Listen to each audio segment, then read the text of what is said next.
నమస్కారం. జై శ్రీమన్నారాయణ. మైల రోజులలో చేయదగినవి, చేయకూడనివి ఏంటో చూద్దాం. మన సంప్రదాయంలో మన కుటుంబంలో ఎవరైనా పుట్టినా లేక మరణించినా మైల పట్టడం అనే ఒక పద్ధతి ఉంది. దానికి సైంటిఫిక్ రీజన్స్ కూడా ఉన్నాయి. వాళ్ళతో మనకున్న సంబంధాన్ని బట్టి ఎన్ని రోజులు మైల పట్టాలి అని నిర్ణయిస్తారు. అలాగే మన దాయాదులు, రక్త సంబంధికులు ఇళ్లల్లో జననం మరణం జరిగినా మైల పట్టడం జరుగుతుంది. మరణించినప్పుడు ఎవరెవరికి ఎంతెంత కాలం మైల పట్టాలి అని ఒక పద్ధతి ఉంది. వాళ్ళతో మనకున్న సంబంధాన్ని బట్టి దాయాదులకు 10 రోజులు, 3 రోజులు, మేనమామ మేనత్త లాంటి వాళ్ళకు 3 రోజులు, వాళ్ళ పిల్లలైతే 1 రోజున్నర అంటే 90 గడియలు అంటారు. మరీ దూర బంధువులైతే విషయం తెలియగానే తలస్నానం చేస్తే సరిపోతుంది అంటారు. ఇలా 4 కేటగిరీల్లో మైల పట్టడం జరుగుతుంది. దాయాదులకు 7 తరాల వరకు 10 రోజుల మైల ఉంటుంది. పిల్లలు పుట్టినప్పుడు మైలను వృద్ధి అంటారు. పిల్లలు పుట్టి వంశవృద్ధి అవుతుంది కాబట్టి వృద్ధి మైల అంటారు. ఈ మైల కాలంలో కొన్ని పనులు చేయకూడదు అని శాస్త్రం చెప్తుంది. ముఖ్యంగా మృతా శౌచం అయితే ఇంటి ముందు ఊడ్చి నీళ్లు చల్లవచ్చు, కానీ ముగ్గు వేయకూడదు. దేవుడికి ఆరాధన చేయడం కుదరదు. సంధ్యావందనం చేయడం కుదరదు. ఇంట్లో అన్ని వస్తువులను ముట్టుకోకుండా విడిగా వంట చేసుకొని తినాలి. ఇంట్లో ఉన్న వాళ్ళందరికీ మైల ఉంటే అందరు కలిసి వండుకోవచ్చు. అలా కాక కుటుంబాల్లో కొందరికి మైల ఉండి కొందరికి లేకపోతే మైల లేని వాళ్ళు వండి పెట్టచ్చు. కుదరినప్పుడు మైల ఉన్న వాళ్ళ వరకు విడిగా వంట చేసుకోవాల్సిన పరిస్థితి ఉంటుంది. ఆ శౌచం అంటే అది సంవత్సరం దాకా ఉంటుంది. చనిపోయిన వారికి మనం దుఃఖం పాటిస్తున్నాం అన్నమాట ఆ సంవత్సర కాలం. ముఖ్యంగా 10 రోజుల్లో. ఈ 10 రోజుల్లో కొత్త బట్టలు కట్టుకోవడం, దేవాలయానికి వెళ్ళడం, యాత్రలకు వెళ్ళడం లేదా ఫంక్షన్స్లో పాల్గొనడం చేయకూడదు. ఉద్యోగానికి కూడా వెళ్ళకూడదు. కానీ కాలమాన పరిస్థితులు బట్టి అన్నాళ్ళు సెలవులు ఉండవు కాబట్టి ఉద్యోగానికి వెళ్ళి రావచ్చు. ఫంక్షన్కి వెళ్ళాలంటే కనీసం 3 నెలల తర్వాతే వెళ్ళాలి. దేవాలయానికి, మఠానికి, ఆశ్రమానికి, ఆచార్య గృహానికి మైల స్నానం అయ్యాక వెళ్ళొచ్చు.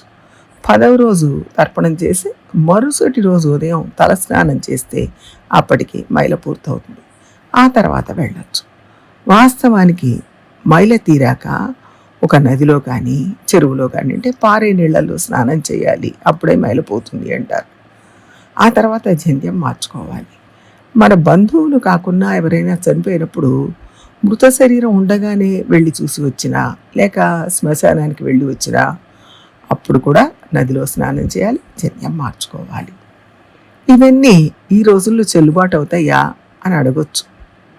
కొన్ని చేసి తీరాలి, లేకపోతే ముందు దాని ఫలితాలు అనుభవించి తీరాలి. మొదటిది, శరీర ఆరోగ్యానికి ఇబ్బంది కలగవచ్చు. అంటే ఈ మైల పాటించకపోవడం వల్ల శరీర ఆరోగ్యానికి ఇబ్బందులు రావచ్చు. 2, సంతతి అభివృద్ధి. అంటే మన పిల్లలు పుట్టడంలో ఇబ్బందులు రావచ్చు.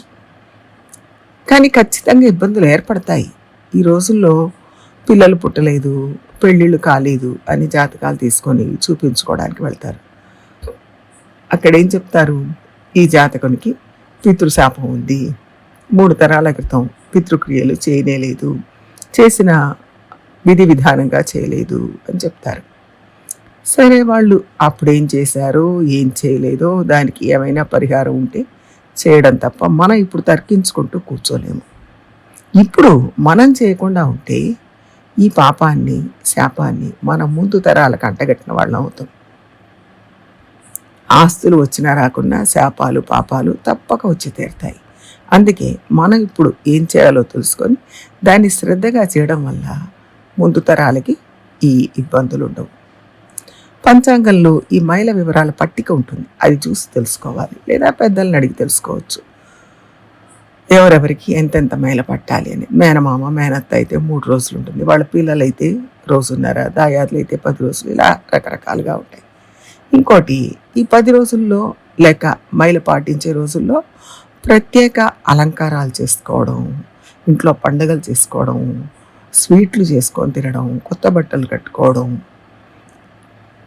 ఇవన్నీ చేయకూడదు. ఎందుకంటే అవి మనల్ని వదిలిపెట్టిపోయిన వాళ్ళ కోసం మనం దుఃఖం పాటించే రోజులు. దుఃఖం పాటించేటప్పుడు సంతోషంగా ఉండడం అనేది జరగదు కదా. ఈ రోజుల్లో ఈ తరంలోనే అన్నదమ్ముల మధ్య రాకపోకలు లేని కుటుంబాలు చాలా చూస్తున్నాం. పైగా బంధువుల ఇళ్లకు, తోబుట్టువుల ఇళ్లకు వెళ్ళకపోవడం చాలా గొప్పగా భావించే రోజులు ఇవి. అలాంటి వాళ్ళు వాళ్లకు మాకు రాకపోకలే లేవు, అందుకని మహిళ కూడా పాటించాల్సిన అవసరం లేదు అంటూ ఉంటారు. రాకపోకలు ఉన్నా లేకున్నా మహిళ పాటించి తీరాలి. ఇష్టం లేకపోతే శుభకార్యాలకు వెళ్ళడం మానేయవచ్చు, కానీ అశుభాల విషయంలో అలా కుదరదు. మైల పట్టకుండా తప్పించుకోకూడదు. కాబట్టి మైల రోజులు పాటించే తీరాలి.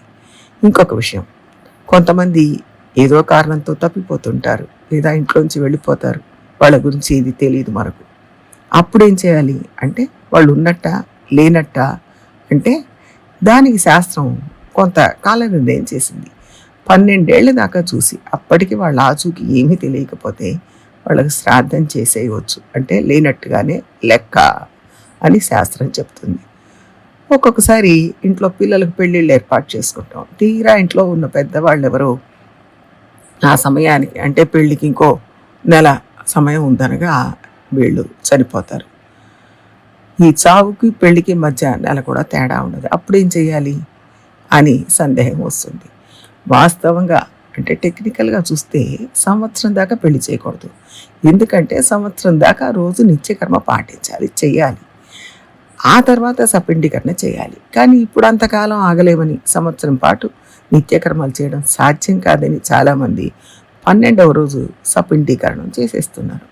అందువల్ల మరణించిన వాళ్ళ కర్మలు పూర్తి అయ్యాక కనీసం 3 నెలల తర్వాత వివాహం ఏర్పాటు చేసుకోవాలి. ఆ ఆడపిల్లకంతా ఏర్పాటు చేసుకున్నాం, ఇప్పుడు చేయకపోతే మళ్ళీ ఇబ్బంది అని వాళ్ళు ఉంటారు. ఏదైనా 3 నెలల తర్వాత పెళ్లి చేయడమే మంచిది. ఆ 10 రోజుల లోపల మాత్రం ఎట్టి పరిస్థితుల్లోనూ పెళ్లి చేయకూడదు, పెళ్లికి వెళ్ళకూడదు. ఒక వ్యాధి రాకుండా ప్రికాషన్స్ తీసుకుంటాం, ముందరే దానికి వ్యాధి నిరోధక టీకాలు లాంటివి వేసుకుంటాం. అలా ప్రికాషన్స్ తీసుకోకపోతే భవిష్యత్తులో ఇబ్బందికరంగా ఉంటుందనే కదా ఆ పని చేస్తున్నాం. అలాగే శాస్త్రం ముందు చూపుతో మన మంచి కోసం చెప్పిన వాటిని మనం తప్పక ఆచరించాలి. ఆచరించకపోతే ఏమవుతుంది అంటే దాని ఫలితం అనుభవించి తీరాలి. మనం ముందు తరాలకు ఆస్తులు కూడబెట్టి ఇవ్వకపోయినా పర్వాలేదు, కానీ శాపాన్ని పాపాన్ని కూడబెట్టి ఇవ్వకూడదు. ముందు ముందు జరగబోయి మనం చూడొచ్చు, చూడకపోవచ్చు. అయినా శాస్త్రం చెబుతున్నది అనుభవజ్ఞులు చెప్తున్నారు కాబట్టి మనం తప్పక పాటించాలి. మన వల్ల ఎంతవరకు వీలైతే అంతవరకు పాటించడం మంచిది. ప్రయత్నిద్దాం. జై శ్రీమన్నారాయణ.